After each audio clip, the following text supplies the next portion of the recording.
Shut up. Just go. Shut up. Just do it.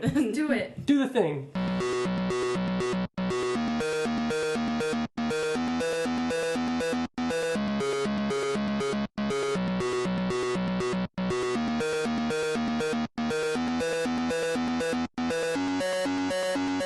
Hello and welcome to the Invincible Podcast, probably the best superhero podcast in the universe. I'm one of your hosts, Ryan, and with me today is Liz. Hello. And Brittany. Hi. And this is going to be another one of the new reader episodes. We're going to be talking all about Volume 5, and that is going to be issues 48 through 59, and that includes Wolfman issue 11. But first, I want to read an email. Remember, you can email us at theinvinciblepodcast@gmail.com. Brittany, did you want to do this one? Or do you Sure. You got it? Yep. All right, this is from, I think, Michael? Mike. From Michael. Love Michael. Love Michael.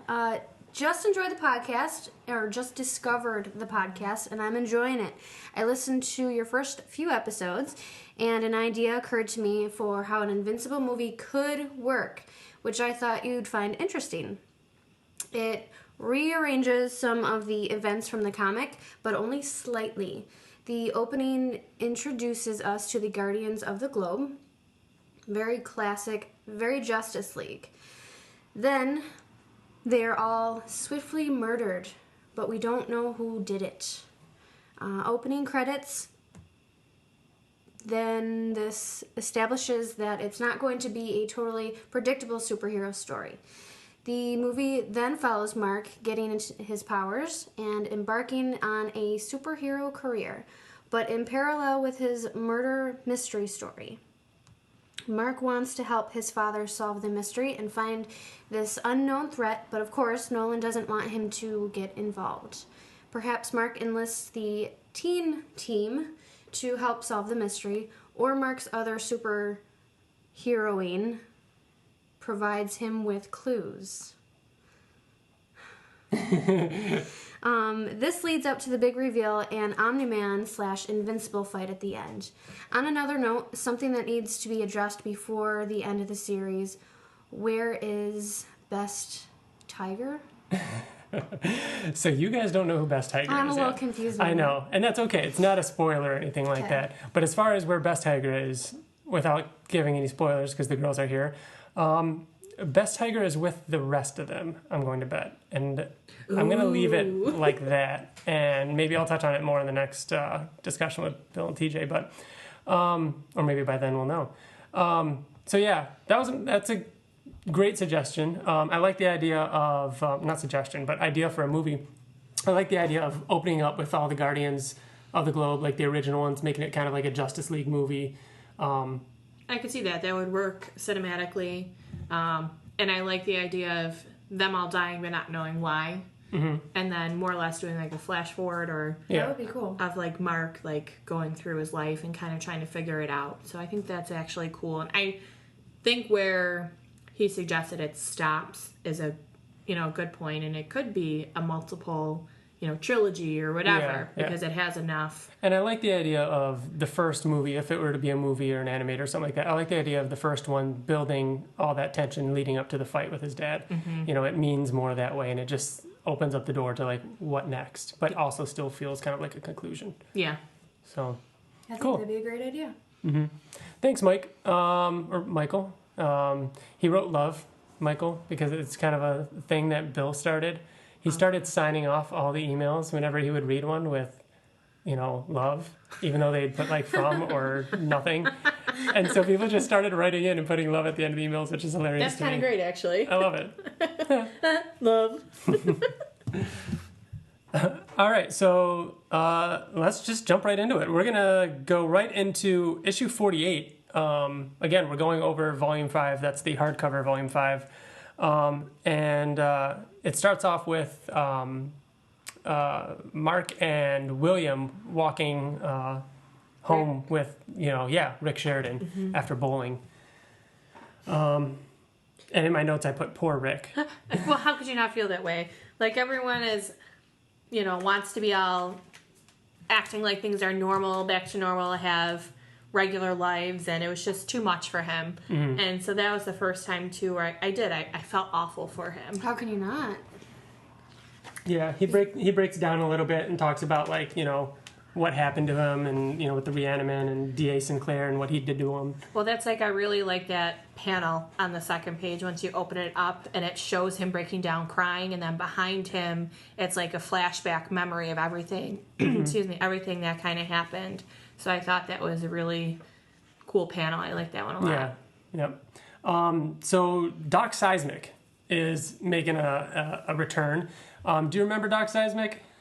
I don't remember. I really don't. That's all right. He attacks Invincible back in the first hardcover at Mount Rushmore, and he just like fell into the abyss or whatever. And then there was that one issue of The Pact, which was at the end of one of the hardcovers, and it just showed them going down underground and putting Doc Seismic in jail and recapturing him or something. Okay. And so this is, you know, us seeing Doc Seismic again. He hates Invincible, and he's kind of like, it's almost like he's kind of like a joke. But doesn't everyone? Well, how could you not feel that way? Yeah, I mean... the best is seeing him give his speech of, you know, now is the time, and then you see he's behind the glass wall, and the guards are like, he's crazy. Like, don't worry about him. Exactly. But it's cool, because we actually get to see, like, all these different superheroes, and they're all being attacked by these creatures. So what Doc Seismic is doing is he controls all these, like, I think he calls them, like, Magnamen, or, you know, just different creatures from under the earth, and they're popping up everywhere. And we get to see Savage Dragon and his team fighting. We get to see Dynamo 5, the Capes, Incorporated, Wolfman, which you see more of in this comic. We obviously get to see the Guardians of the Globe and Brit. And these are all just different characters within, like, the Invincible universe. Yeah. Some of them, you know, smaller, some of them bigger, a little bit more prominent. But what he's doing is he's just attacking everybody. But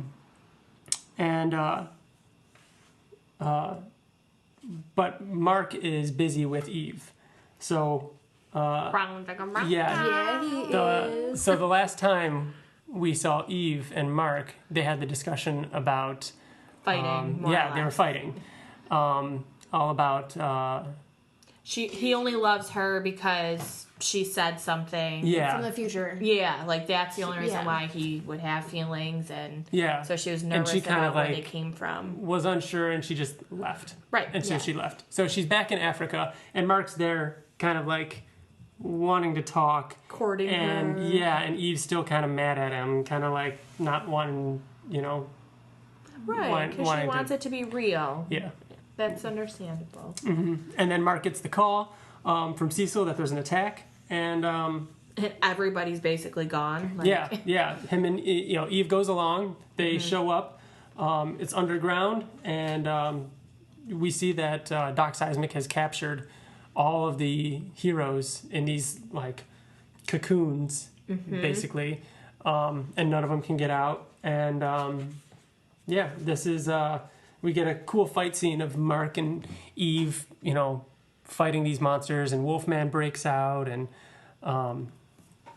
this is... Well, and when I first saw Wolfman, I actually thought it was Battle Beast. I thought the same thing. Oh, yeah? Yeah, and then, I know, but later, again, I thought I saw him, but it still wasn't him. Even though he does come in later, but still, I was on the kick of... You know, I heard you guys talk about how do you differentiate characters. Yeah. Actually, on the in the Ryan Ottley interview, he actually talks about how it can be tough differentiating between someone like Wolfman and Battle Beast without a reference. So, like at like a convention, he'd be, you know, nervous of drawing Battle Beast and being like, "Oh, that kind of looks like Wolfman," or vice versa. Yeah. Because it looks like the only thing that's different is the actual color. The color's different. Well, Battle Beast. Some of the Battle Beast does have, like, attire. dreadlocks. It's almost like a wolf and a lion. Yeah. You know, Battle Beast is supposed to be more like a lion. But, you know, Invincible's getting beat up, as per usual. Yeah, pretty badly. And Eve got hurt, too. Mm-hmm. Yeah, she gets knocked out. So now they're both in trouble, and it looks like Doc Seismic is victorious. Yeah. Invincible passes out, and Doc Seismic is like, all right, I win. And that's it. So next up is issue 49. And, you know, D.A. Sinclair is working on the Reaniman, and Cecil sends him in. He's like, get him ready, you know, get him ready to go in. Now, last time you guys saw, the last volume ended with the reveal that D.A. Sinclair has been working on Reaniman for the government, and he has these things ready.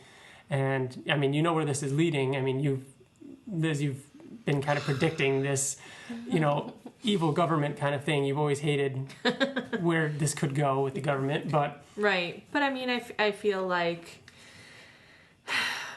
I knew Cecil was going to let me down. He was too good to be true. Too helpful. But, you know, he just always strikes me as does what he wants to get what he wants kind of person. And I was excited to actually see how successful they were coming into this because they captured almost every superhero in that universe, you know, and no one could get out of these cocoon things. So it was kind of needed, a necessary evil, I guess. Yeah, I mean, because the Reanimen show up with Darkwing.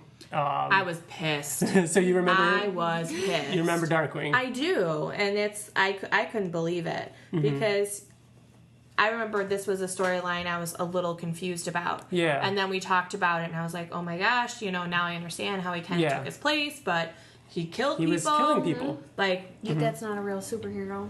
No, and of course, they're behind him are all the Reanimen, you know, so it's just when he busts in, and I'm just like...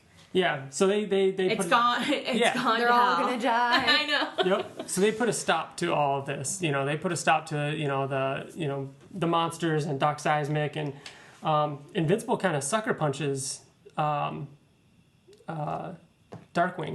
in the back, and they all kind of like freak out on Invincible. Like, hey, what are you doing? He just saved us. What's your problem? Yeah, because they don't know. Yeah. I totally forgot. Yeah. Oh my gosh. And that's when they all think Invincible's crazy. Yeah. More or less. You know, why would he come save us if he's a murderer? Like, we know him. We've seen him. We've been there before. And... And Mark, you know, flies away after talking with Eve a little bit about it. And he's like, you guys didn't know that, you know, because it wasn't on the news. None of it was shown. Like, none of them knew that Darkwing had killed people or anything like that. Cecil had kind of kept that under wraps. Right, and now Mark's kind of like putting more and more together of how much Cecil has kept under wraps, or he's kept certain things secret so people don't find out exactly what he's up to or what he's doing. Yeah. So now he's kind of getting that full picture of, you know, how bad this really is. And so Mark flies to the Pentagon to confront Cecil about it. And this was the first I got sick moment in a while for me. But I'll let you get there. I'm sorry. I thought it was awesome. Yeah, go for it. Just like, I mean... I kind of like when he lashes out just to get the truth, you know?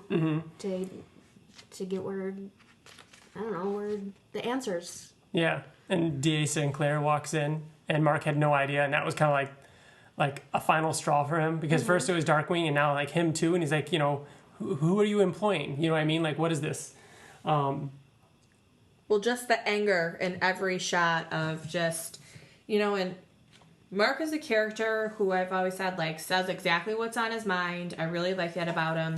And he seems to have this really big moral compass. You know, anytime he fights somebody, he considers, I have to hold myself back. I don't want to lose my temper like I did with Angstrom. Like, he's just an all-around good guy. So then when this happens, he just loses his shit. Like, how, and then it messes with his mind. Like, I was working for you. Yeah.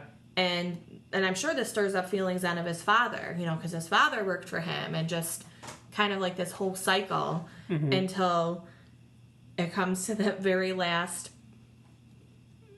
frame or panel page. And all of a sudden, why do you think we were in the White Room? And then all the Reanimen are around him. I know. Liz was really, truly right. Liz was right. She was really, really right. I'm like, no. I think as I was reading, I was like, oh shit, it's about to happen.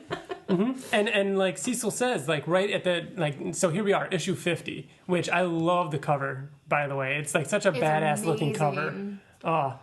And I was really excited to get to issue 50 because I know, bigger issues are usually 50, 100. Yeah, exactly. Yeah. So I was like, some shit's going to happen. Yeah. I couldn't put it down. From this point, I could not put it down. I agree. Yeah. And so, even Cecil right off the bat is saying like, what does he say? You think I don't know what comes next? You talk like you're talking, then you flip out. You're a loose cannon, Mark. I don't particularly wish to end up like Angstrom Levy.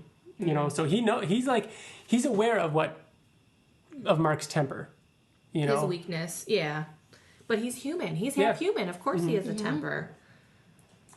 I just never thought Cecil would have taken it that far. And I love how the certain bubbles are in red. Oh, sometimes the word bubbles are in red, just to like emphasize. Yeah, I really liked that. That makes you my enemy.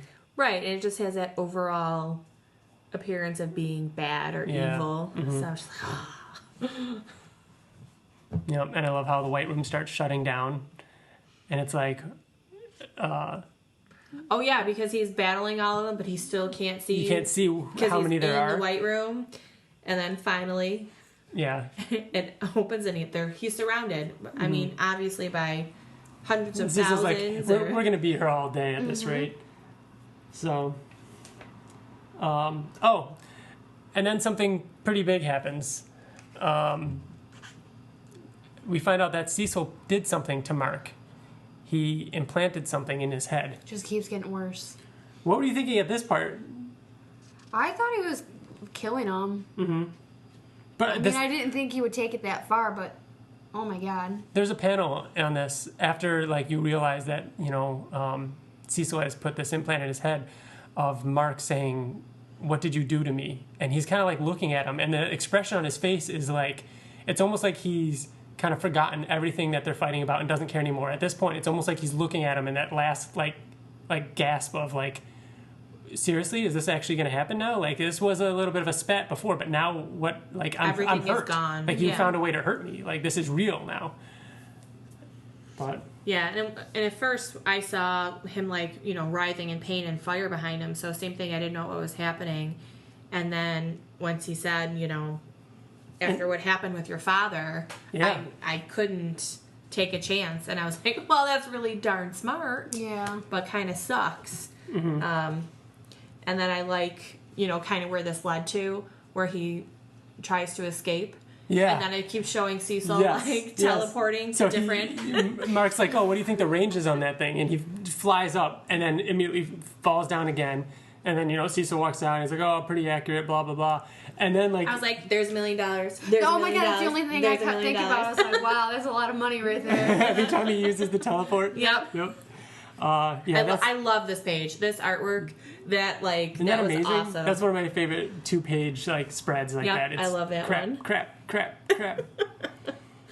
Yeah, all while he's trying to see how far he can go. Mm-hmm. I mean, but you have to think Cecil knows where he's going, and then I'm thinking, does he know because he also has a tracking device? Yeah, he's probably tracking him. Yeah, so that it must have a transmitter or something. Mm-hmm. Yeah. So he crashes into the Guardians of the Globe base, and which, by the way, if you look in the background, Robot is playing Super Mario Galaxy. I totally noticed that. Yeah, I was really excited. Which at the time, I didn't notice that. At the time of this, Robert Kirkman was really into Super Mario Galaxy. That was his favorite game or something. I just remember reading a lot about that. Oh, that's cool. I think I was so involved with oh yeah, of course, on, yeah. I didn't even. I probably didn't notice it. That's funny. Well, just the dynamics of what happened after this, he crashed in, and they're wondering what's going on, and he's trying. It's his last hope for them to believe that was a smart move. Yeah, that was a smart move to just land right in the middle, just so everyone can see what Cecil has how far he's gone. Yeah. And I like Rexplode. He's like, this isn't what we signed up for. And you know what? Honestly, I was surprised at the splitting. I just felt like more people would be on the side of Invincible. But I mean, it makes sense that most of his teen team would be the one to kind of like back him up and instantly believe him. And I love that as soon as they see him, you know, going through this pain that Cecil's causing him, Monster Girl just like bulks up real quick. Oh yeah. She's like, what? So I really liked that scene of everyone just being like, this is not okay. Yeah, and the moment Rexplode in his you know best Spider-Man pose destroys the transmitter by not knowing that it was going to set it off on a continual loop. Right. Oh my gosh! And then we have that look on Cecil's face at the end of just kind of like, you know, my God, what have I done? Right. Well, because he knows he needs Mark, you know, like, and I feel like he's his go-to guy. yeah. And you know what? I noticed in that panel too. I want to call him Robot, but he's touching his head. Like, I was thinking, why is he doing that? I don't know if he was thinking something, if he was calling his robot gear to put on, like, but that stood out to me for some reason. I didn't know why. No, I get it. It is kind of odd. That don't read into it. It doesn't mean anything. It is just to show that, you know, obviously he would just be standing there staring, but it's showing that he's thinking, kind of like, you know, Professor X. He kind of touched the side of his head to think. It's just him thinking and calling his robot to him, you know what I mean, to climb in. Oh my gosh. Yeah, it just gets insane. A lot of blood, and Cecil pops out to tell D.A. Sinclair to deactivate the reanimate or something. Right, because he knows, like, this isn't what he wanted. You know, he wants the team. He needs the team to fight for the planet. He doesn't want, you know, half of them killed. Yeah.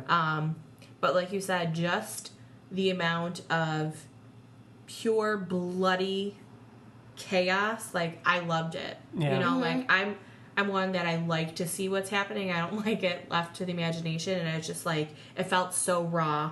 Yeah. And just like you said, things are not just like getting real, it is for sure real. And now, like, just marketing people on his side versus Cecil, like, I'm interested to see where this is going to go. Cecil fires him. Right. He says you're fired, you know, and that's it. Oh, darn. Yeah. You know, not without Mark getting the last word, though. Mark, you know, flies up to him and puts him up against the wall and says, if you ever come near me or my family. Yeah. I love that one. Yeah. It's just screaming in his face. Oh, just the background. How it just, and Cecil just looking helpless made me so happy. I was like, fuck you. And Mark just straight up says, I'll kill you. Right. Yeah. Like, it's happening, so. Yeah, Robot, get this damn thing out of my ear. Because we didn't mention, like, Robot found the transmission, the frequency, and was able to kind of counter it out to stop it. So,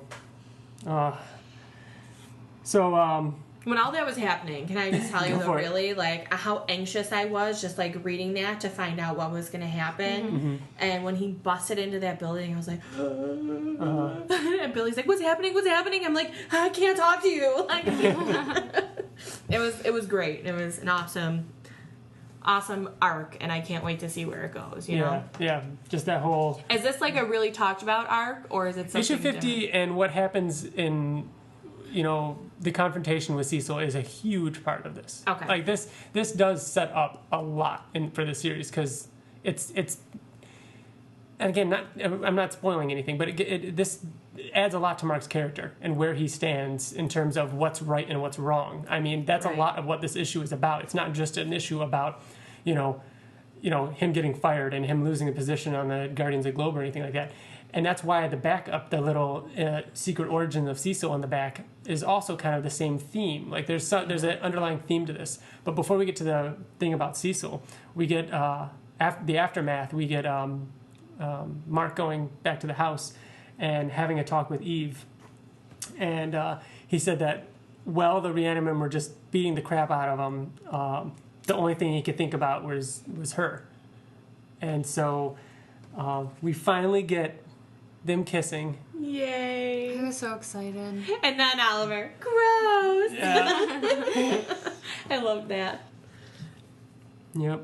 And so, yeah, she finally got her something real, you know, and this is what we've been waiting Yeah, that's- for. yeah, so I was Because so that, excited. I mean, the last kiss was the one in Africa, and then it was immediately like, I'm with Amber. This is weird, and then they Yeah. broke up, and then there was the whole her getting Just mad at wasn't him. good timing. Yes. This, And this so is now- like So now, like, and Mark even says, he's like, so you and me. She's like, you and me. So this is it. This is official. love it. Mm-hmm. I love it. And then because issue 50 is a special monumentous occasion, we get a little backstory in the back. And it's the secret origin of Cecil Stedman. So this it starts off with Britt showing up to stop.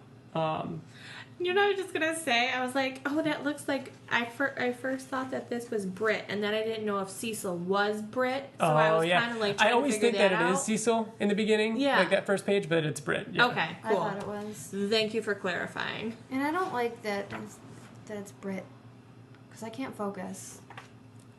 What's that? Because her name is Britt. Oh, so I'm it's sorry. like, hey, Britt. I can't Yeah. focus. I kid you not. I can't. Like me and Bill are doing a whole episode about Britt soon. It just, She won't I listen. can't. Nope. I won't even Not be for able her. I have 3 volumes of Britt over there. Really? I couldn't. I couldn't. So yeah, anyways, there's the Order of the Freeing Fist, which are these 2, villains who are going to release this toxic gas, and Start the world again, right? yeah. So anyways, Cecil is tied up, and Britt comes in to save him, and we get a flash forward to the point in which Britt is talking to Cecil about the scarring on his face, and Cecil says, what's with the scar? Did they mess up? Whatever, because his entire body got scarred from that gas. And That's the only real thing Yeah. left. Like, I was like, oh. and he said he wanted it as a reminder to not let something like that happen again.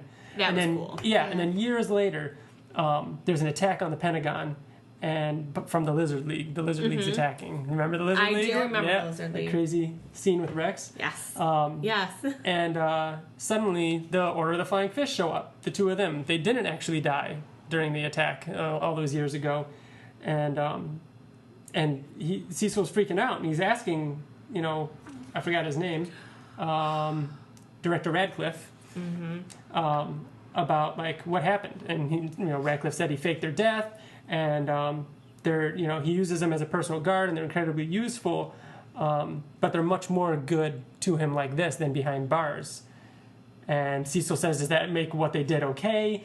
They get a clean slate, blah, blah, blah. And Cecil guns them down and kills them.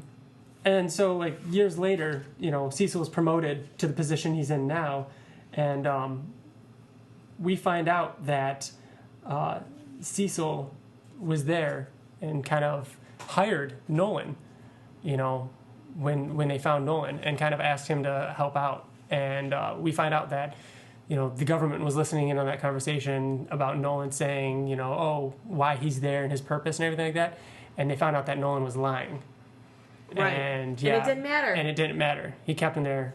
He kept him, anyways, because, For the greater good. for the greater good. And Cecil, it ends with Cecil saying that Bullshit. he'd make a deal with the devil himself if it meant the safety of the planet. How do you feel about Cecil? After issue 50 and that kind of backstory kind of thing, like... I was actually really surprised on what he went through, especially for what he did to Mark. Mm-hmm. And so the whole Cecil situation, I'm legitimately upset about. Just because of what he did do, and what he went through, and he kind of is. Like, he had all those exact same feelings that Mark had. Yeah. Like, Yeah. Mark is going through the exact same thing now. Yes. And so for him to, I don't know, just dismiss it all, I'm sure he's seen a lot more than anybody else, and he knows that there needs to be people available to help. Like, I get all that, and I like his backstory. I think it's cool. It makes sense as to how his character progressed. But I feel like the difference between Cecil and Mark is Cecil was easily corrupted, and I don't think Mark will be. And I don't think he'll ever share those. They're I hope, going to be forever enemies. Like, just kind of like, when your frenemy comes, like, hey, I'm going to pretend to be nice to you while you're here, but I freaking hate your guts. Like, yeah. They'll work together when they need to and then go their separate ways. Yep. Yeah, it's meant to be a tough conversation to have. Like, kind of like doing a questionable thing to ultimately do a good thing. You know what I mean? Like, where do you draw the line? And well, he went too far, and he exactly, knew he that's went the too thing. far. Yeah, and so that's what issue 50 was ultimately about. Kind of that whole how he got so lost. Yeah, yeah, and where that moral line is. Mm-hmm. And so we get issue 51 with an awesome cover drawn by Jim Lee, who does a lot of Batman. Cool. TJ's big framed Batman piece on his wall is a Jim Lee thing. And it's your first look at their costumes. I noticed. I was like, ooh, Ollie. Mm-hmm. He's so cute. Mm-hmm. And so it starts off with Mark training Oliver. So here it is. He gets to be the big brother and train Oliver. He's teaching him how to fly faster and everything. Then we get a scene at the teen team base, and they're like kind of packing up because the team splitting up and everything like that. And we get a really cool conversation with Eve and Rex. Right. What's that? No, I liked it. I liked the conversation. And just kind of like, oh, well, I'm with Mark now, Mm-hmm. Yeah. And before she had that with Mark, oh, I'm with Rex. Yeah. And Rex said, he's like, oh, that's great news. I'm happy for you two. You two make a great couple. And there's the panel of Eve, like, staring at him, and she's like, well, when did you stop being a total jerk? Yeah. Redemption, Rex, yeah, yes. Yeah. I just like that. That, like, kind of, not so smug, but just kind of like, hey, That's one of my favorite. It's one of my favorite panels of Rex. It just looks awesome. Yeah, I agree. I do. I love his face.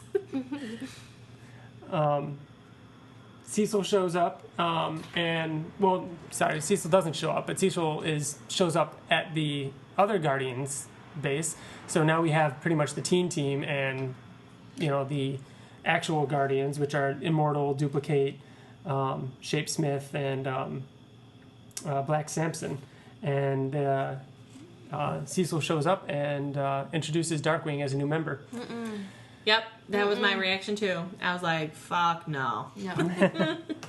I'm like, don't they know? Don't they get it by now? Like, what's happening? But yep. We get another quick glimpse at Titan, but more on that later. Then we get to see Art's shop and Kid Omni-Man picking out his costume and name. I mean, I like the dynamic going back and forth of, are you sure you want to pick that name? Yeah. That's why not such just a dumb name? I know. I think it's supposed to be. And but it's such a mouthful. Yes, I know. But it's also very much like a little kid thing. He's like, it doesn't sound dumb to him. He's Kid Omni-Man. Like, and as far as he's aware, his dad's a good guy. Exactly. He's done no wrong. I like the I like the suggestion. I think they said Omni Kid or Omni Boy or Omni Boy. Yeah, that's what it was. That would have been cute, right? That would have worked. But again, that feels like that's the obvious thing. Yeah. So they have to shake it up a little bit and make it kind of awkward. And even like what is it, like a couple pages later, there's an attack or something like that on the prison, and Mark's yelling after him because Kid Omni-Man Oliver flies after, and Mark's like, Omni Boy, kid, just stop! He can't even get it out. It's, but yeah. Do you like Mark's new costume, the black and blue? I do like it. Yeah. But I actually agree with him. I kind of liked the yellow in there with it. Yeah. No more fingerless gloves. No more knee pads. Yeah. I do like it. I mean, I think it looks sleek. I think it looks really nice. Art said something how it goes better with Oliver's costume, but I didn't see that at all. Yeah. I think Oliver's costume really has that Robin look. Oh, yeah. Yeah.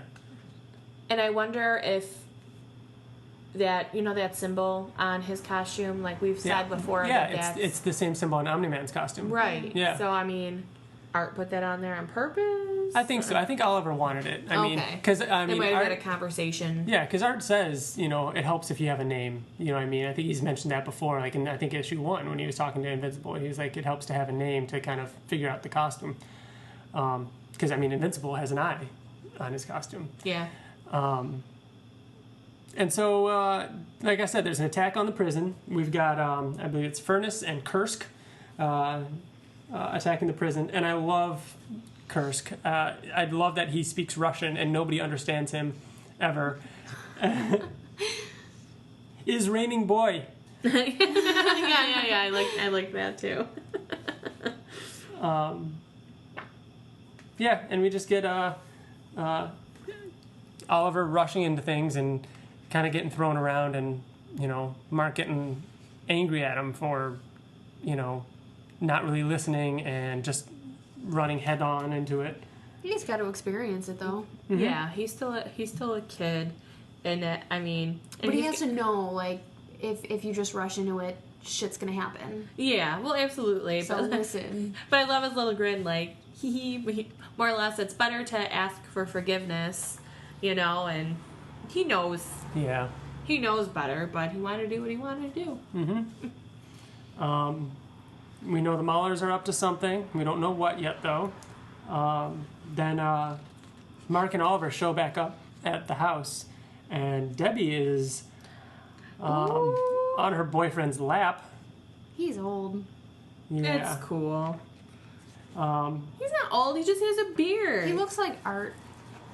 A little bit. Yeah. But he's rocking a gray beard. I think Yeah. it's good. He's good. That's fine. Just, I'm telling you, until Nolan comes back, then shit will hit the fan. I just waiting for it. And I'm just glad, like, they didn't, like, forget about her. Like, she still has a life. Yeah. Oh, yeah. Mm. So she's embarrassed. Yeah. And not only that, but they show up in costumes.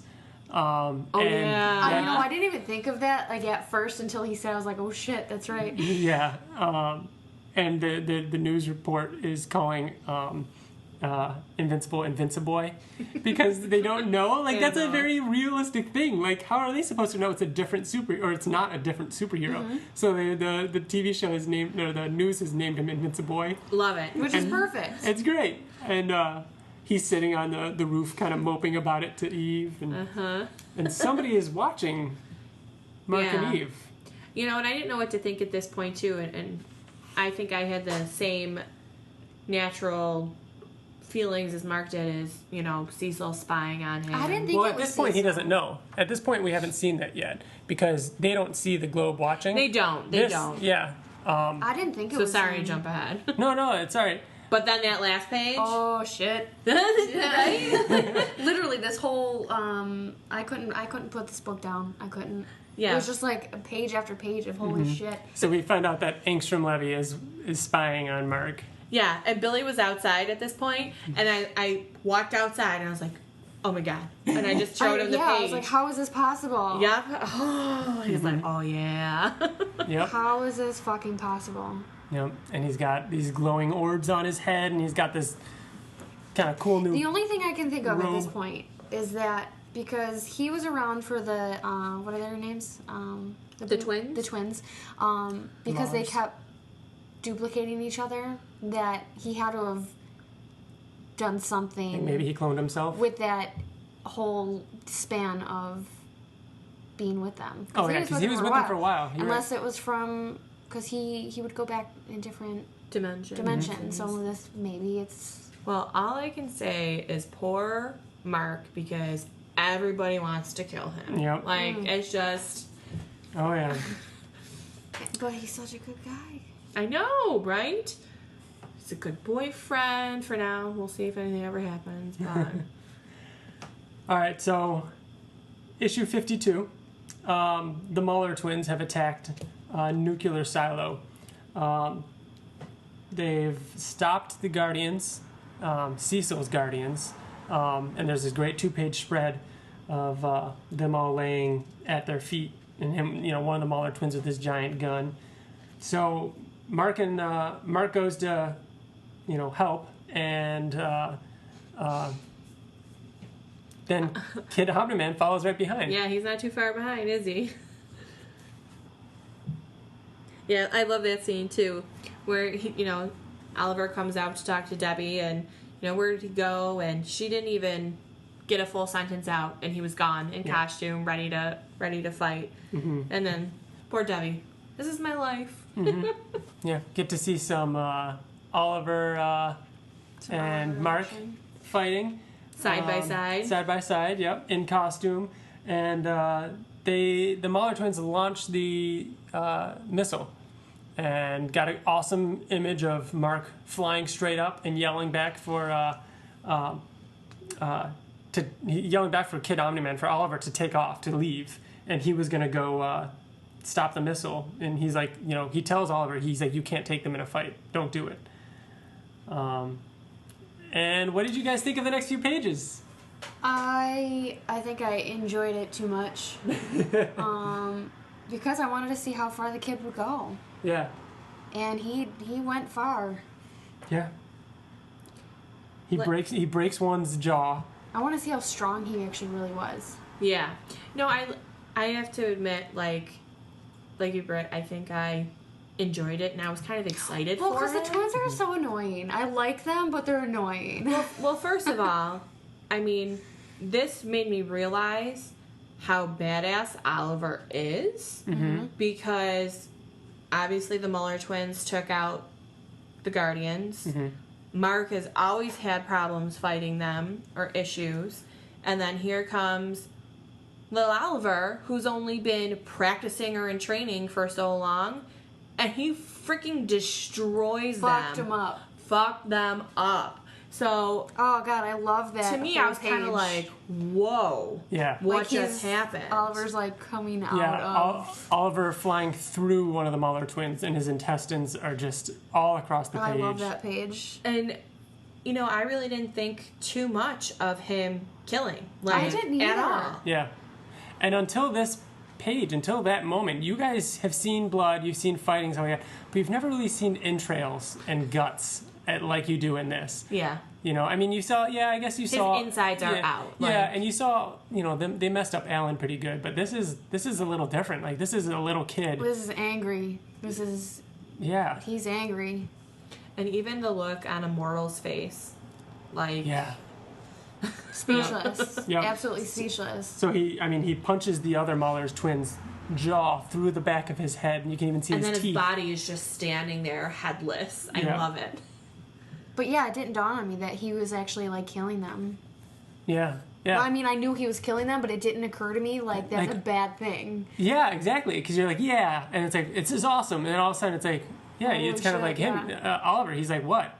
It was an accident, I swear. He's like, I just, he doesn't know his own strength, and he doesn't really care. And then I immediately thought it was an accident. Levy when... Honestly, when he said that, like, my first thought was he's just saying that to cover himself. Absolutely. You don't destroy someone of that nature and just say, but Mark did. My bad. So did he do it because he knew about that? Or is it just he wanted to cover his own butt? Yeah, I don't know. Well, I think the case with Mark and Oliver, they're two different ones, whereas like the Muller twins really aren't going after anyone specific. I mean, yes, like the entire world, I guess you can say, but but with Mark, he was, I mean, Engstrom Levy was going after his mom, specifically targeting him. Yeah. Mm-hmm. So kind of felt better him destroying Engstrom. Yeah, I don't know, but I knew Oliver didn't mean what he said, like, oh, sorry, it's an accident. Like, that's exactly how I took it. I think it was very much like a little kid saying it, like a little kid like goofs around or whatever. I squeezed it till his head popped off, Mommy. I'm sorry. the birth of a serial killer, right? Like, would you squeeze him and love him and pet him? Yeah. I mean, yes, exact. I know what you're saying. It is very kid-like, but... Mm-hmm. No, I think he knew what he was doing. Yeah. Well, there's a whole conversation about that. I mean, Mark flies back after, exploding with the missile, and he shows up, and Cecil is talking to Oliver, and Mark, obviously freaks out, grabs Cecil, He's like, I warned you to stay away from my family, to leave them alone. Why are you here? And Cecil's like, I was just helping to clean up the mess. Right. You like, clean up your brother's mess. Yeah, take a look what's around. in front of you? Yeah. I would have done the same thing, though, if I was Mark. Mm-hmm. Like, he just, like, threatened him, like, a day ago. And, like, so they fly up into the sky, and they have a great talk. And Mark's just like, we don't kill. And Oliver's like, you do. He's like, you killed the guy that broke Mom's arm. And Mark's like, that was an accident. And Oliver's like, this was an accident. And he's like, you know, they just have that talk about, like, human significance and, you know. Well, just how Oliver is so different and he views it differently. And this is the first time I looked at Oliver and thought, he's not a kid. Like, because he grows and learns so exponentially faster, like, he gets the world. Even though he's in a little kid form. He's not human. Right. Like, he gets what's important, what's going on. He's very articulate. He can express himself very well. And I'm just like, this is an adult. He's making Mark question You're things. such a mom. Shh, that's not cool, dude. You're such a mom. But yeah, no, I didn't actually look at it in that perspective. But yeah. And Oliver says, I mean, he says, precious. Human life isn't precious. Not in general. Not everyone. People risk their lives every day. They kill each other. And if they don't think their lives are important, why should I? Most of them are utterly insignificant. And then Mark says, you sound like Dad. Yeah, he is a Like, what? Yep. Yeah. And he's like, why is that a bad thing? Have you ever thought that maybe he was right? And then Mark's like, sometimes.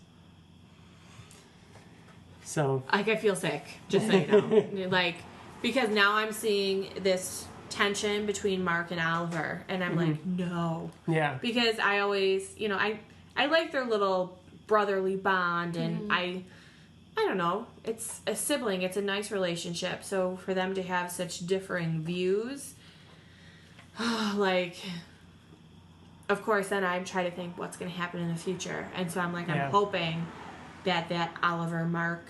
They don't become enemies. Yeah, yeah, but we'll see. So... Yeah.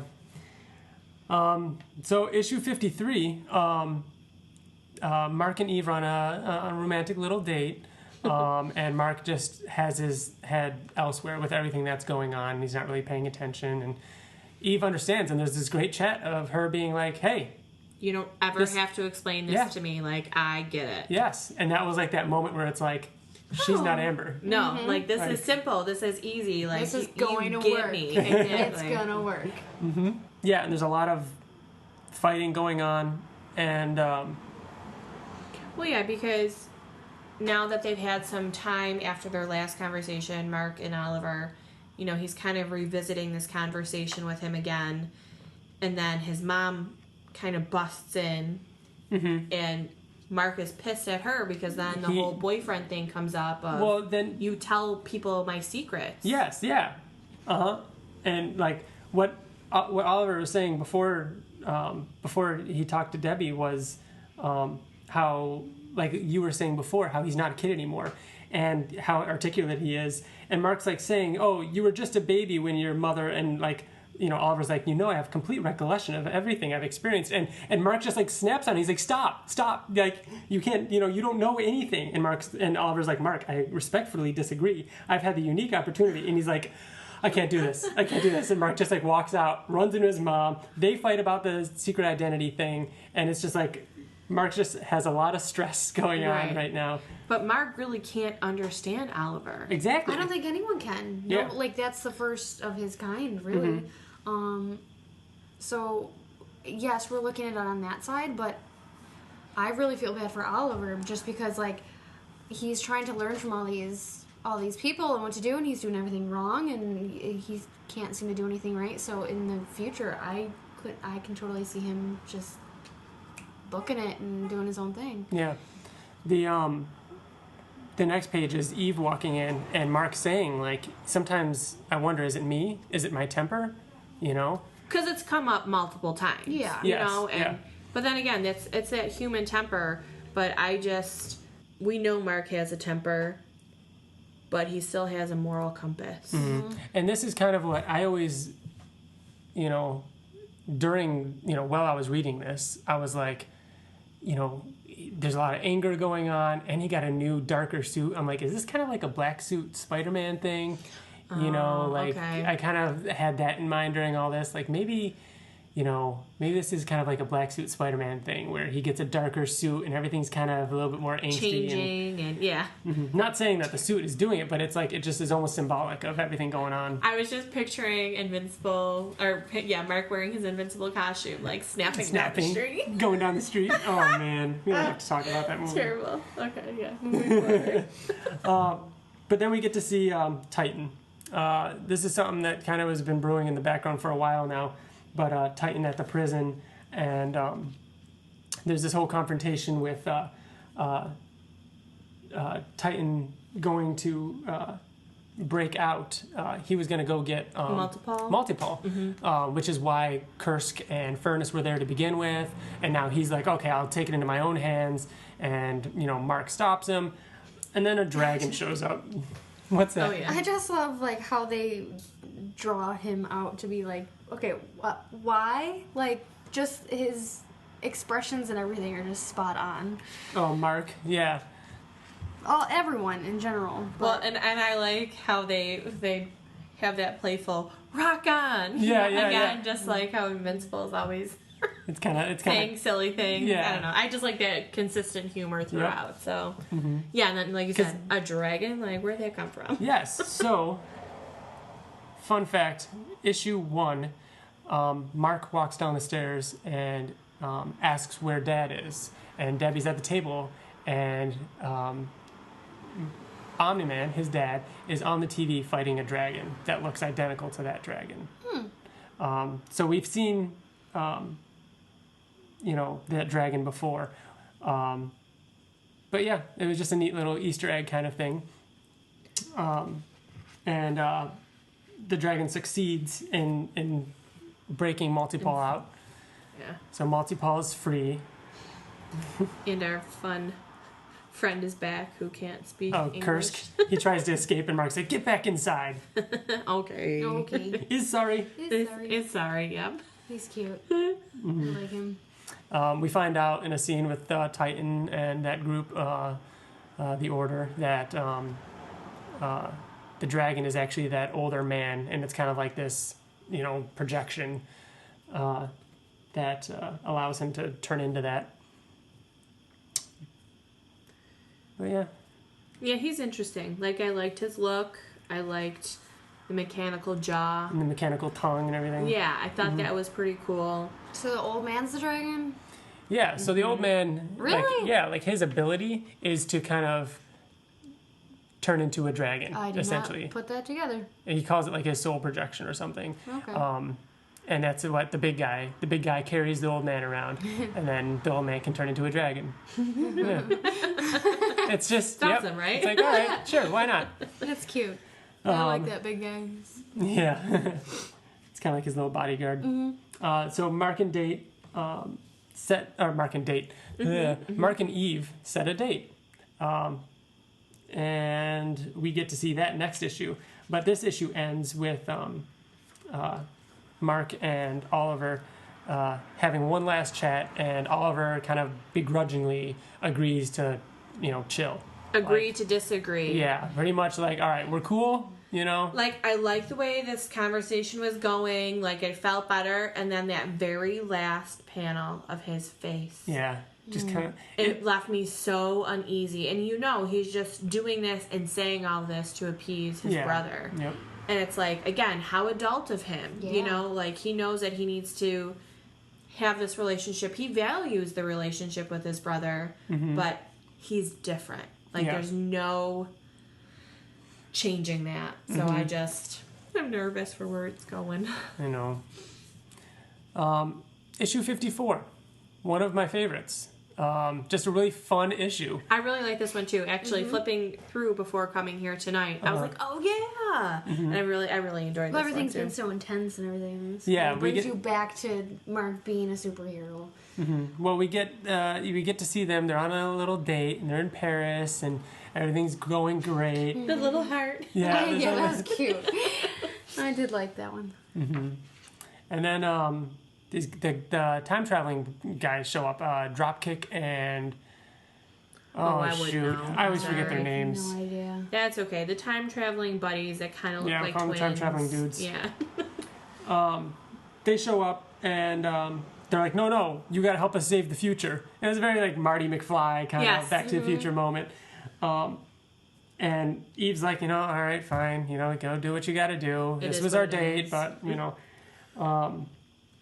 and so Mark goes to the future with these guys, and Well, I was nervous because this reminded me of the other episode where Cecil like said, "Oh, you need to go to the moon," and like, it's like, oh crap, what's gonna happen? He's gonna get stuck in another dimension. What is he gonna walk into? Exactly. Is he gonna be stuck in another dimension for how many months or years? Yeah. Or I didn't know where this was going, so I was kind of like anxiously reading this to get to somewhere. But I didn't think of any of that. I just kind of went with it. Yeah. Well, I'm always now since I've been reading it, I'm kind of trying to like think of things and see what I think is going to happen next. So I'm always questioning. Fight Master, Dropkick, and Fight Master. That's their names. I'll still not remember. Yeah. when So you ask me next time. I keep forgetting them too. They're just a hockey stick away from Casey Jones. Hey. Totally see it. And so they explain to Mark that they need him to kill their king. He's corrupt, and they don't know what the deal is. He won't die. He's been ruling for hundreds of years, and they've tried to defeat him before, and that's why they needed.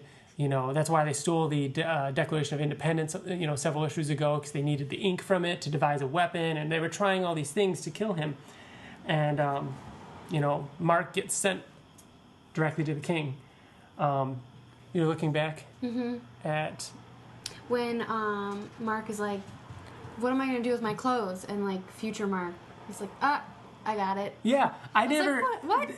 The first couple times I read this issue, I didn't understand that. I'm like, what is that other Mark showing up? And, like, then it hit me. Mark. It's him at the end of this issue, going back, getting his clothes before he goes back. Yeah. No, it's not Mark from this future. Oh. No, that's him at the end of this issue. After Immortal going back. Yeah, see? Okay. That's what I mean. I never quite got it. I'm like, why is there a future No, I Mark? thought it was just future Mark. But then I thought too, I was like, well, then they wouldn't have this problem. Yeah, exactly. Okay, Yeah. I get it. So, it's Got alright. So what did you guys think of this? He goes into this room and there's Immortal as a king. I was like, he has lived this long. Like, it made perfect sense. And I didn't know, like, I should have guessed that. Like, they're talking about this king who's lived forever and this and that. I felt so bad. And Right? Because then it kind of puts it in perspective, like, oh my god, at some point you're just going to want to die. And, like, they make him look so, like, old and just... Weathered. Weathered and used and just senile. Just please, like... Well, then you're me. like, oh yeah, so what happened to Kate? Other love, Yeah, like all 'cause these You other didn't even things. remember. And it's he just- starts saying all these weird things to Mark. Do you remember some of the things he said? I just remember if he remembered Kate. And then he's like, oh, the redhead? Yeah. He's like, is this about Kate? Did Kate die? And he said, I don't remember a Kate. Is that the redhead? Yeah. That you know. And he's like, I don't remember anything. And he's like, I just want to die. But before he talks about Kate, he mentions that he hadn't seen Mark Since he left. since you took your family and left this planet. What was that, 200, 300 years ago? I just can't remember. And it said it was, well, it alluded to his family being Eve. Yeah, I mean, Right. he's like, because he's like, is that girl that with you? I assumed his mother. Well, Really? I mean, Yeah. Oh my god! It didn't even dawn on me. we don't know. Is he referring to? I just assumed Is he like referring his to him and his mom? and Oliver. Like Yeah. you guys just booked it and went to a different planet. Yeah, see, I went family, like, wife and kids. No, I didn't. Mm-hmm. But then now that I'm thinking of it now, like Well, Debbie would definitely Debbie be would dead. be able Yeah. to. Yeah. I'm an idiot. No. I mean, we don't know what he means by this. Wow. I mean, he asks him if he's still sick. That's right. Like, there's a lot of little things here that we don't know what it means. Yeah. And and if it's even he doesn't remember who Kate is or Eve. Is he really talking the truth? Exactly. Or is he thinking of somebody else? Yeah, I think the part of him confusing Kate and Eve is showing like, yeah, maybe not everything's there, so we can't really take everything he says at face value. But yeah, he talks about like he says, "You left me here. You left me to rule, and you know." So Mark was like the ruler. I mean, that's how I took it. Yeah. Like he was in control of that future, whether it was Earth or somewhere else, I don't know. Yeah. And he left obviously because he was sick. And left him there and never came back. Yeah, he said, "You never should have left me in charge of Earth. I'm not a Voltramite. I knew I couldn't do it. You never should have made me do this." Like, I really didn't know what to think of. Right? Of anything. And Immortal saying like, you know, "I've killed women, children. I've become the very thing I fought against my whole life. I deserve to die. This is your fault. You know, as leader of the Empire, you should have." And Mark's like, stop talking to me," and rips his head off. Which I think is crazy. But I'm like... Mark's like, "I don't want to hear these things." Right. He's got enough going on. I mean...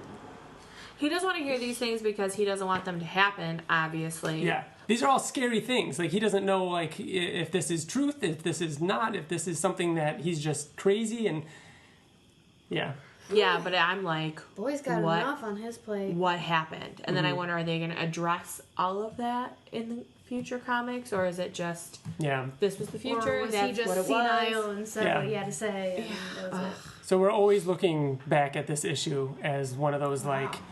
Is this going to come true? You know what I mean? Like, this is a really intense issue and it says a lot. So, and I love, you know, Dropkick and Fight Master walking in and being like, "You ready to go?" And he's like, "Can you give me a few minutes?" And Mark's just like, he wasn't always bad. He was a good man, you know what I mean? And he just lived too long. He was Abe Lincoln. He was a great man. He was Abe Lincoln. And I like how he tells them how they have to dispose of him. Like, because otherwise he'll just come back. Yeah, you gotta keep the head separate from the body. And yeah. So I wonder if he does actually ever come back. And so they bring Mark back to the time, like pretty much the moment he left. So it's like they never missed out on their date. Yeah, which was kind of cool. Nice. And, you know, they just get... Playful banter of... Let's move in together, right? Is that what they're talking about? Go on a trip, go around the world, make out. Yeah. So they go on this awesome like date, and I love the art in this. Just this great 2-page spread of them being everywhere, kind of doing the best date in the world. You know, just going everywhere, doing everything. And did they do this all in one day? You know, I'm sure they did. It looks like they did.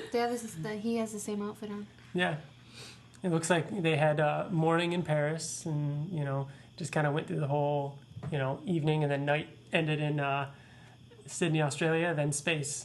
And then the next page is another awesome 2-page spread of the two of them, and in between them is just... I love this. Isn't that cool? Yeah, just the relationship at, you know, different points. Kind of like the highlights of where they were. You know, you've got Amber in there, and... You know, issue 50 with, you know, all that, you know, when they first met. Well, and I like, too, because, you know, of course you always wanted them to get together. And so seeing them, you know, kind of rethink their whole relationship and how they got to where they are was really exciting. And I liked seeing them on separate sides, you know, just, it was a really good page. Yeah. Yeah, it's great. I love it. That's cute. So yeah, and I'm so glad it finally happened. Then they say, "I love you." Yes, this is the first time they say "I love you." Aww. It finally happened. So. Oh yeah, it finally did happen. Hey. You're right. This is actually the beginning of the next issue, issue 55. In my notes, I put Mark and Eve totally do it. Love it. I laughed out loud when she touched him and zapped off his clothes. Yeah. I was like, awesome. Yeah, both of them. Oh yeah. Side boob. I didn't even know it was her. Side boob. Nobody tells me anything. And then, of course, yeah. Oh no, this is a family comic. I thought of you as soon as I started reading that blurb. I was like, Brittany is laughing right now. So where we left off with Nolan was he was healing and almost ready to be executed by the Viltrumites, and Alan got himself intentionally captured. I've been waiting for more on this. I was so excited to see Alan. I was like, yeah. Yep. And so they've tried to kill Alan, and they can't do it. So in the meantime, they're just kind of keeping him. I like how they go panel to panel of we've tried this, we've tried that, and he's just looks bemused. Yeah, he's like whatever. You can't kill me. And like this whole thing was like the countdown. Like the whole intro was the countdown to, Alan being like, "All right, here we go. Game on. This is the time to break you out. Let's do this." And he just easily breaks out of his restraints, kicks open the door, and I love how he sets his whole plan in motion. Step 1, cause the alarm. Step 2, freeze the prisoners. Note to self: if I could do both in the same step, it would save me time. Yeah. Oh, it's great. And it's like step 3, scan the prisoners and see if there's anybody that can help the cause. This entire time, I literally was picturing it in my head as a movie. Right? Yes. It's very cinematic. So we got Battle Beast. We got Battle Beast. So Battle Beast is somehow in a Viltrumite prison. Who knows how he got there? Yeah. But he's that's actually a great story I'd love to read about someday, is how Battle Beast ended up in the Viltrumite prison. Is it weird that every time I put a voice to him, he's yelling, snarling, I'm gonna eat you. Always. He's awesome. Yeah. And so Battle Beast says that he desires only to find worthy adversaries. You can have my aid only until our two goals no longer coincide.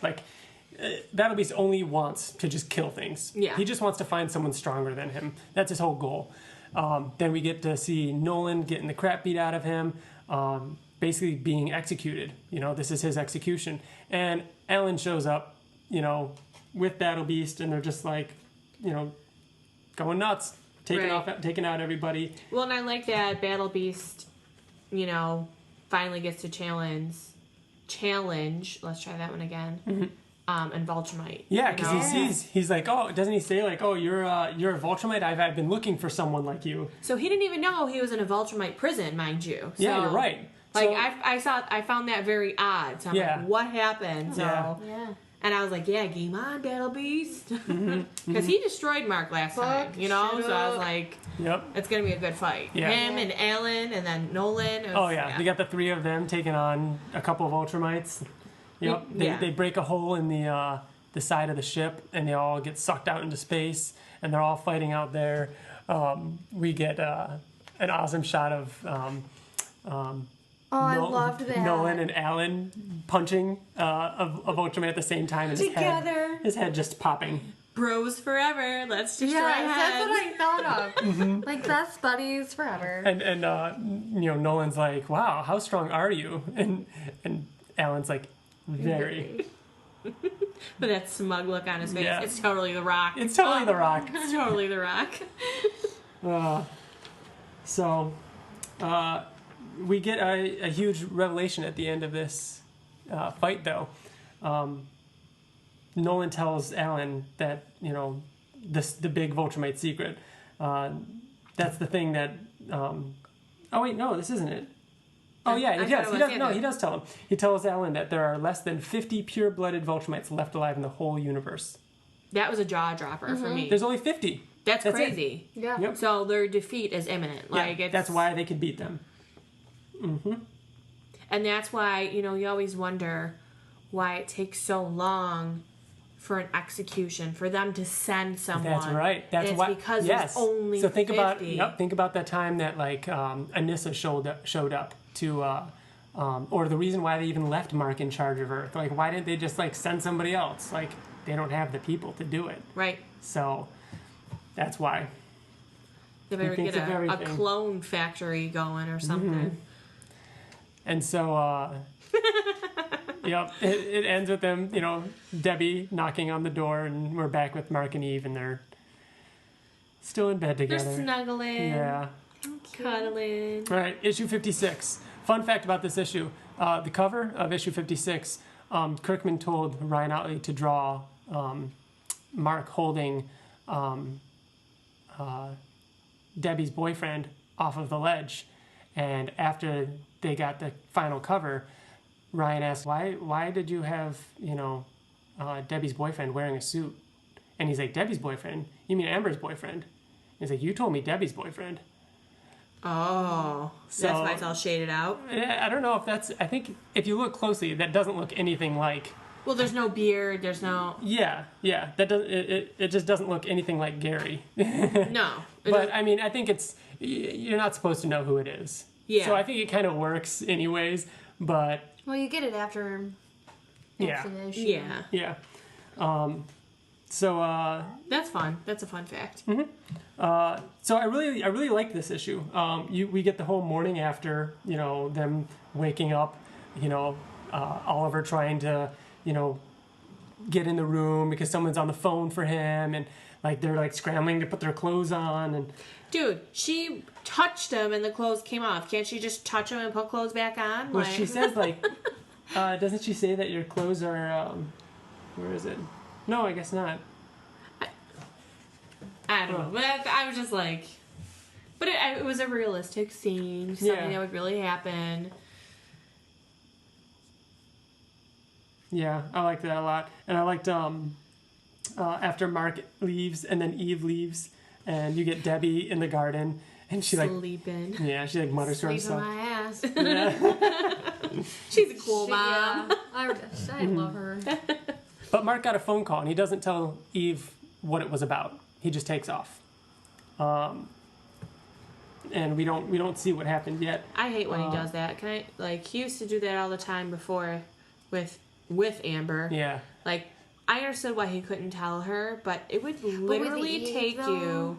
But then, like, would she just be like, wait a minute, and have to talk about it more? And he's like, we'll talk about it. I think she's very understanding from the get-go. So if he was just like, it takes just Amber's as long boyfriend to just say. beat her up, and she'd be like, all right, go do what you gotta do. Yeah. Right. It would take just as long to do that, and then constantly have to be like, I can't talk now. I'll talk to you later. I swear we'll talk later. Okay, I'm gonna, like, same amount of time. Just tell her, you know? Yeah. So what was your reaction to this? Mark shows up at Amber's, and she has this big black eye. At first when he showed up, I was like, bitch trying to crawl back. No. Oh, yeah.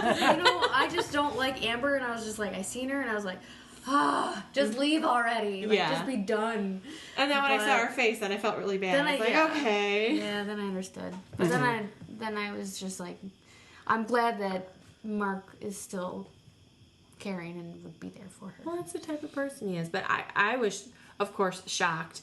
And then it was like that normal battered woman syndrome of, he said he was sorry. Yeah, you know, it was an accident. Because he hangs Gary upside down off of a ledge and, basically tells him, like, you treat her wrong and I'll kill you. I'll come back and I'll kill you. If you hit her It's again. written in red. His second death and I will threat. kill you. Yeah, and I don't know if there's ever been a part in this comic where it's ever written in red other than this moment. Yeah, just with the red outlined in the bubble. Yeah, other than that, there's this one where it's just red text where it's just, and I will kill you. So, Mark's not going to put up with that. No. But then, Amber gets the message, and he's like, oh, no, everything's fine. He apologized. Freaking kidding me. Like, that's, I don't know. In the middle of that, Oliver tried to do his own thing. Yeah.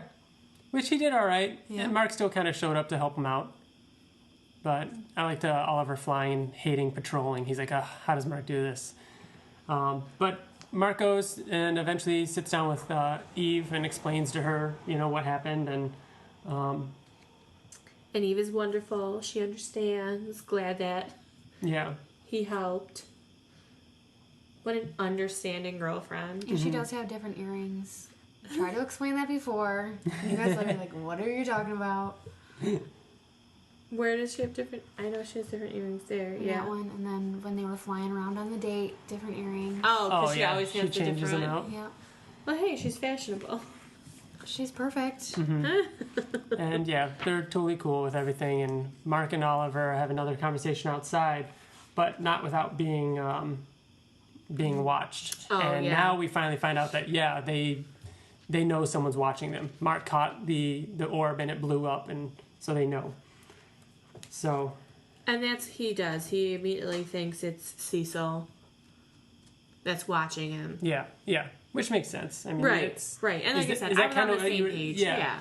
I mean, you knew it was Angstrom from the beginning. You knew from that panel, that orb, that he was the one watching. So, issue 57. This is actually the two-parter between, Invincible and Wolfman. So we're not going to spend too much time on these ones, just to kind of go over the basic stuff, because there's a lot of Wolfman stuff that won't make too much sense for someone who hasn't read Wolfman. But we get to see Rudy splitting his mind in the beginning. Loved it. Isn't that cool? Yep. Like, a robot's sitting there working on the bomb. Meanwhile, he's playing video games. So we get to kind of see how that whole thing, and Mark kind of has this whole conversation with him. And I like how Oliver jumps in there too, like, "Hey kids, I can play with you." Yeah. So Mark confronts Cecil because he thinks that it's him. He shows up, he fights some Reaniman, and he's accusing Cecil of this. Here we go again. Yep. Mm-hmm. And meanwhile, this agent shows up and says he needs help. And so a few pages later, we get to see the giant again. Wolfman is trying to attack him and bring him down and stop him. Who's doing the artwork here? This is still Ryan Ottley. This is Ottley. It's the next issue that's different. Yeah, the next issue is different. Okay, because I noticed one of the issues that looked different. Because that's Wolfman issue 11. Okay. So it's, there were 10 issues of Wolfman that happened before that, and that's drawn by Jason Howard. Okay, and that's who actually does Wolfman? Yep. Okay, cool. Mm-hmm. And so, like I said, Wolfman's trying to take down the giant who that is that kid who got accidentally transformed into the wrong time. Mm-hmm. We've seen him before. Mm-hmm. Mark shows up to help Wolfman, and they make Giant just sit down. Somebody will come to help you. Just sulking. Yeah. Yeah. Okay. And Mark was sent to go stop Gary, Wolfman, and he finds out he has a story. Kind of, he understands his story, and believes him. Yeah, finally, he actually someone believes him. Yes. And so he's like, well, come with me. We'll talk to Cecil and we'll get this straightened out. So Invincible and Wolfman go to Cecil. I mean, don't you know that's a bad idea? Like, come on, Mark. You'd think. I know, but that agent was the one who sent him. Yeah. So I understand, go back to the source. And because, of course Cecil's not going to do anything wrong with him. Cecil works with villains, so who cares if even Wolfman was lying? Right. Cecil should be okay with it. He should be okay with a murderer. Yeah. Right? So, but they're in a white room. Yep. So what does that mean? Attacked by a Reaniman. Freaking knew it. Yep. And so they, in Wolfman issue 11, Jason Howard draws this really cool artwork. I really liked the difference of Wolfman. He looks a lot more brute and short snouted, I think. The other Ottley does a little bit longer snout, I think. Yeah, good observation. Totally. Yeah, that's right. And so they escape from the White Room, and they actually have a cool confrontation with the Guardians, Cecil's Guardians, and Darkwing and Immortal, and they get into a fight scene, and we get to see Shapesmith and an awesome scene of Mark using Immortal as a bat to kind of hit all the other. His head stayed on this time. Yep. So, and we also get a shot of after beating the Guardians and taking off. We get a shot of Invincible carrying Wolfman, armpitting him. This is so uncomfortable. At least they didn't say this is gay, They should have. Yeah. So, and then we get Mark brings, Gary, Wolfman, back to his house. They have a moment together, and it kind of wraps up there. From what you read of Wolfman, do you find him interesting at all? I do. He has a really cool story, and some of what this is happens in this volume kind of spoils a huge event that happens in issue, 6 or 7 or whatever of Wolfman. It kind of has its turning point similar to Mark fighting his dad. There's a big turning point in that series, and it's really good. I already know it. Yeah, you guys do. It was ruined. Yeah, but it's a little tease if you guys ever want to read Wolfman. It's a really good series, and we're actually going to be talking about it soon on the podcast. Cool. So, we've got 2 more issues, 2 of my favorite issues of Invincible. Issue 58 is I like this little scene. Yeah. This is such a great issue. I mean, this is what I want from the brothers. You know? So another little fun fact, issue 58 is a 16-panel page issue completely. So what that means is that each page has to use up all 16 panels in a sense. So, for example, if we flip to the end of issue 58, where we see all the different dimension Invincibles, there's 16 panels here. I was looking very hard at this page. And just a sidebar, this is what I was wondering. Did you get your inspiration for your sketch cards from this? Or did you make your decision? Really. Okay. Because I like that you get a variation. So that's it is kind of like that, though. You're right. Like, it is cool. I wonder if that's what... But I do love that. I love that page. But this is 16 panels. So every page in issue 58 incorporates the 16-panel page. So whether you combine them, like, for example, this one next to it, it's still 16 panels. He just combined those panels. Mm-hmm. You know what I'm saying? Whereas other issues, like, this isn't that necessarily. I mean, so what that means is there's a lot of information in it, and so they pack a lot of stuff into it. So we'll go through it pretty quickly. Yeah, we get an awesome conversation with Mark and Oliver at the hot dog stand, which is where Nolan used to take him. Which I think, again, was Mark showing his respect for his brother's feelings and how he feels about his dad. Yep. You know, I thought that was cool. Eve walking out of the prison. Looking and, hot, looking good. Hey, girl. Look, if they didn't put her in her costume together, I don't necessarily think I would have recognized her. Only the snippet of pink is the only thing that tipped me off.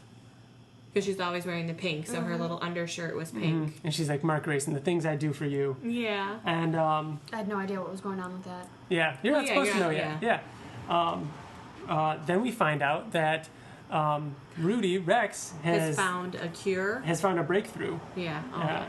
For Monster Girl. Then there's a page of, it's like every page there's something. Then there's the page of Immortal and Duplicate buying a huge house. Yeah, what do we need all this for? For the children. So I'm like, is she pregnant, or is she just expressing she wants kids? Yeah. But we get the I love it. The page of Aquarius. Love it. Under the ocean, just sitting there. Doing nothing. Yep.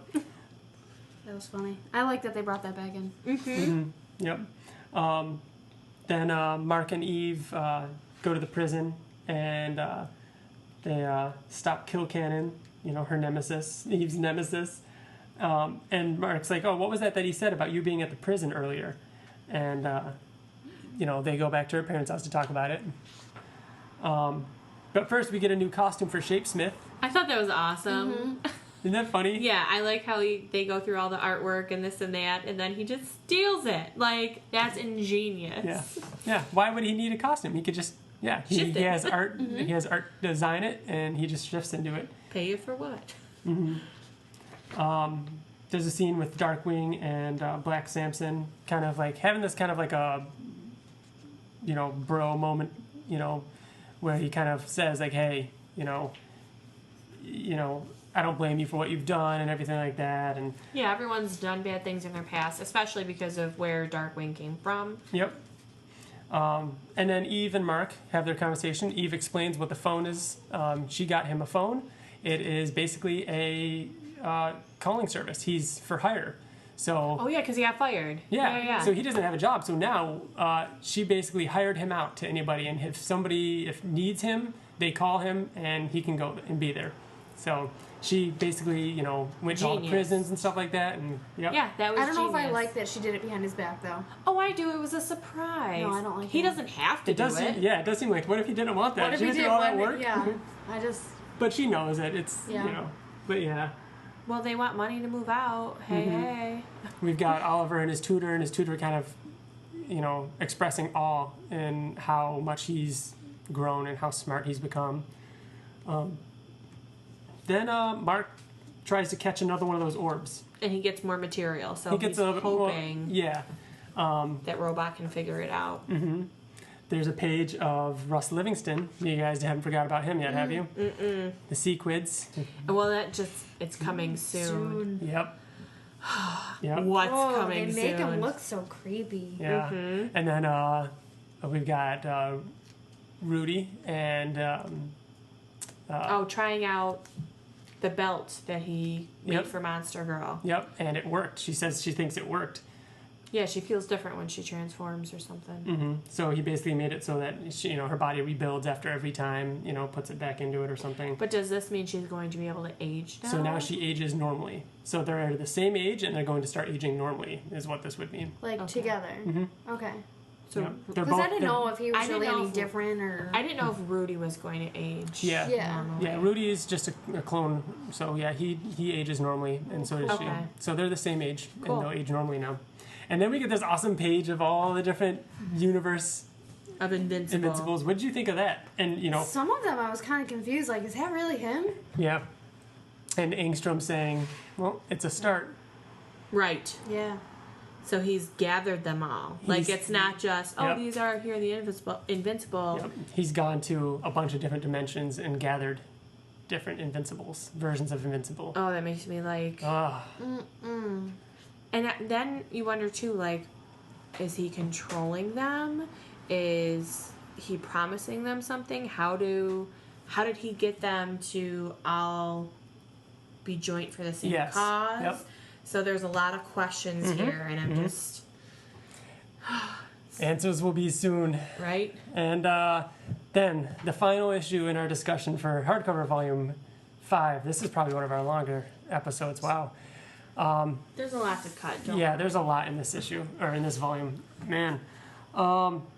Issue 59. Red writing. Oh, Maybe yeah, it's there's more something red new. writing. Well, then now maybe they're starting to... This is my single favorite issue.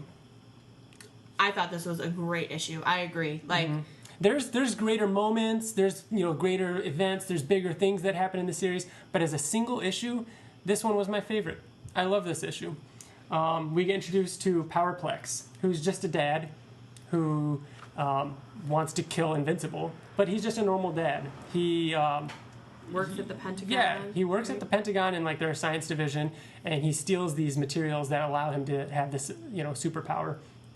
And he's going out trying to find Invincible and kill him, basically. And we find out that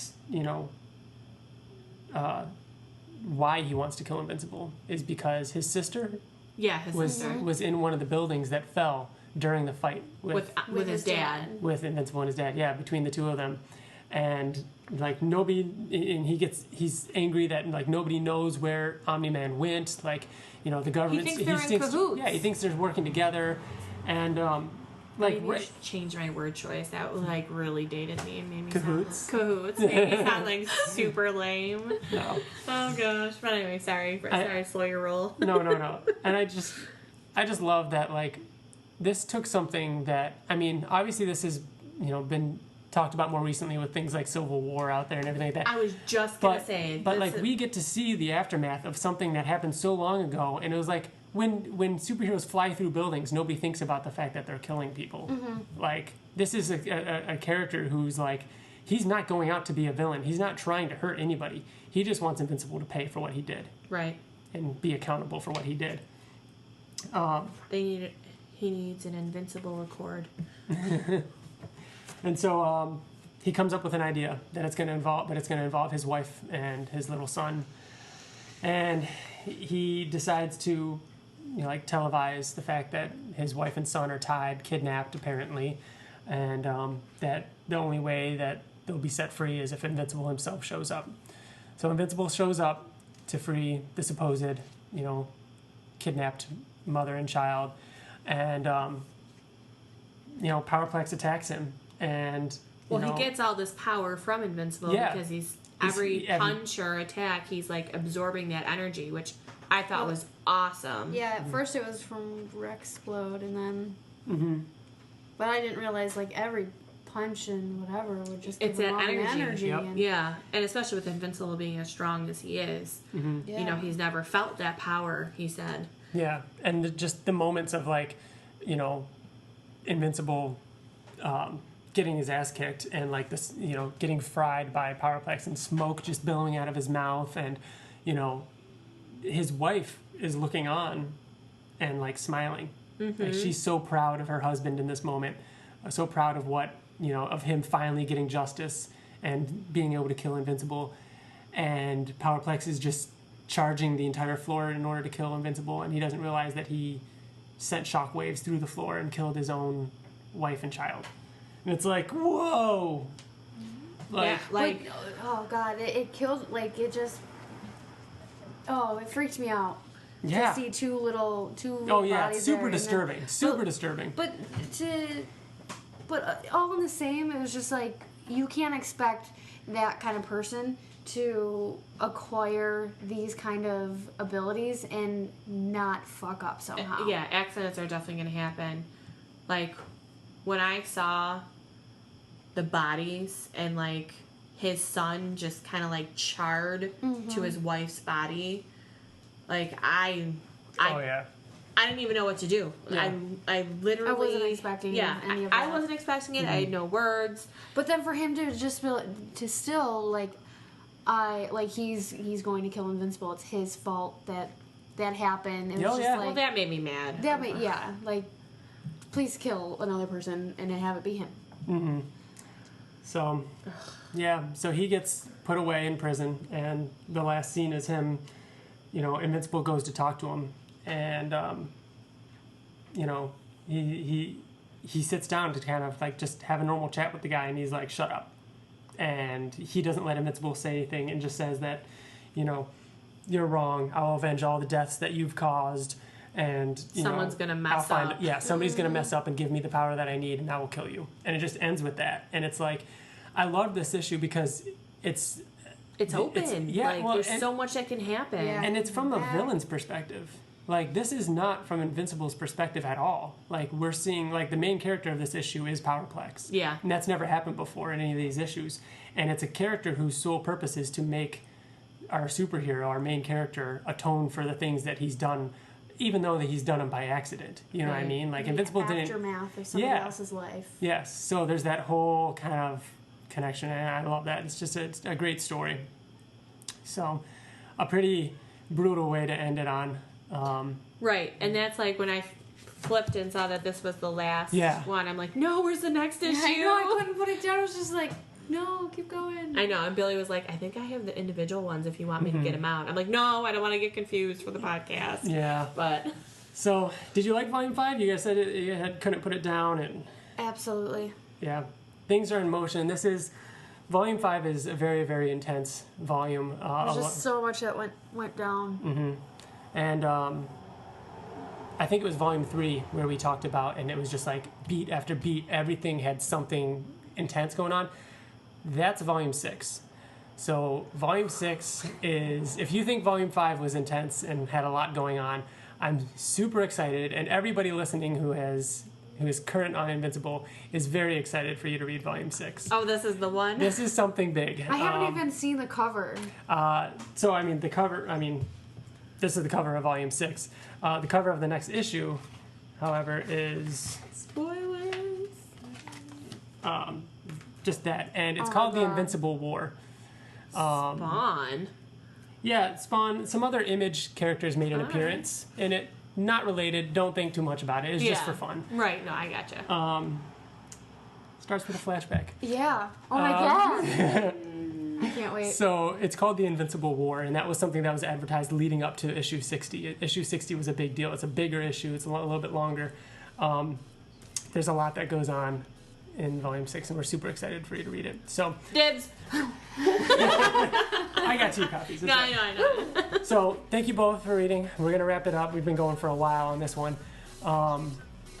Remember, if you want to email us, you can email us at theinvinciblepodcast@gmail.com. You can check us out on Facebook, on Twitter.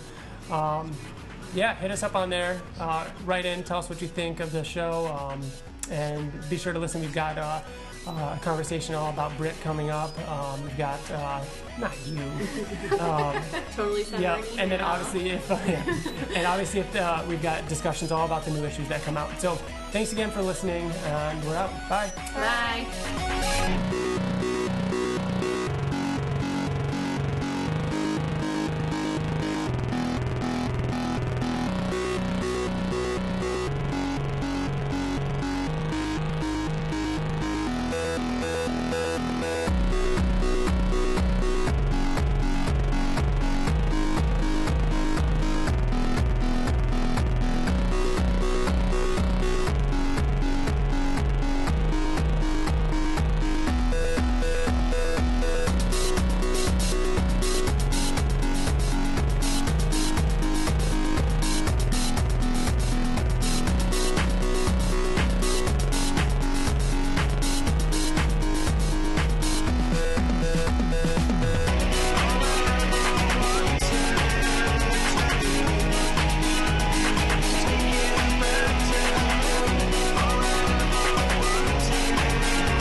Brittany say something? No. Okay. Thank you for that. One word. No.